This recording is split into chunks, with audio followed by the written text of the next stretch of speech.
Welcome to Know Your Mobile. I'm Basil, this is a Nokia Lumia 820, this is an HTC 8S, and we're here to compare both these Windows Phone 8 devices. Kicking things off with design, and the 8S wins this round. That's because it is so much cheaper and so much skinnier. Well, it's not really that much skinnier, but it definitely looks it. It's got a much more premium look and feel. Don't get us wrong, the Lumia 820 feels extremely solid in the hand. It's got a removable back cover, but it doesn't feel like it does. It feels very dense, but it is a heavy little phone.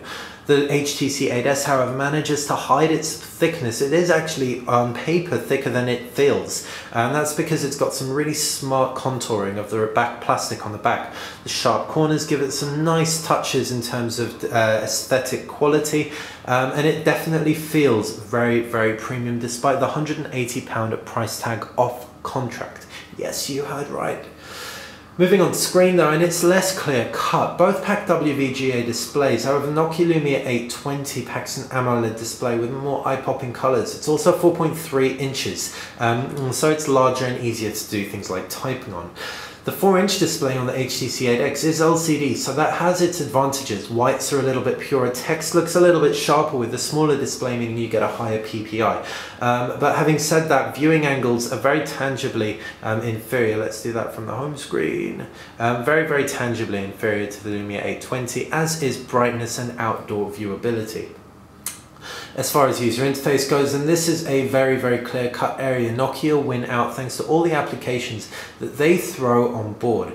You've got Nokia Care, Nokia Drive, Nokia Maps, Nokia Music, Nokia Reading, Nokia City Lens, Nokia blah blah blah. There's mixed radio. You've just got so much stuff on here that you get out of the box for free, whereas with HTC 8S, you get nothing. Well, that's not entirely true. You get a pretty mediocre photo enhancer, which isn't even a photo editor, and you get a few HTC applications like unit converter, but really nothing of any sufficient value when compared to those Nokia provide.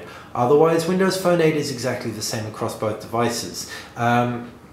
And it's smooth and it looks good, and we have no real cause for complaints, except with the 8S we did find every now and then it would actually hang in between menus and we'd have to like prod it with our fingers. But this is more of an HTC need to optimize our review unit, which we're not entirely sure if it's final or not, so don't hold us to that one. Now moving on to the cameras, we've got an 8 megapixel f2.2 lens on the Nokia Lumia 820 with a dual LED flash and a single LED flash lit up 5 megapixel sensor with an f2.8 lens on the HTC 8S.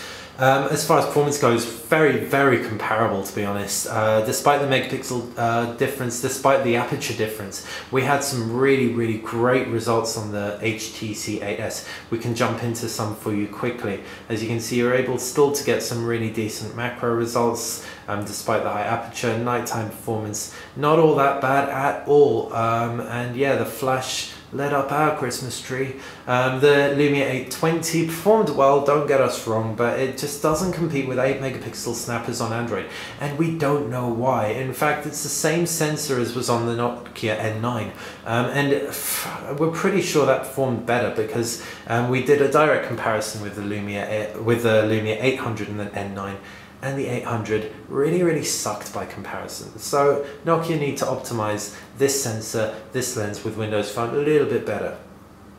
Now moving on to battery life. Both devices last a day without any real issues. The HTC 8S did last longer. We had more juice left in the tank and we got about a day and a half, almost 2 days out of it, with being our primary phone. The Nokia Lumia 820 by contrast will pretty much be dead by the day's end, if not slightly later. So that's been a quick comparison with the Nokia Lumia 820 and the HTC 8S. If you have any questions, want us to try anything out, please fire us a comment below or an email and get in touch with us. Thanks for watching Know Your Mobile.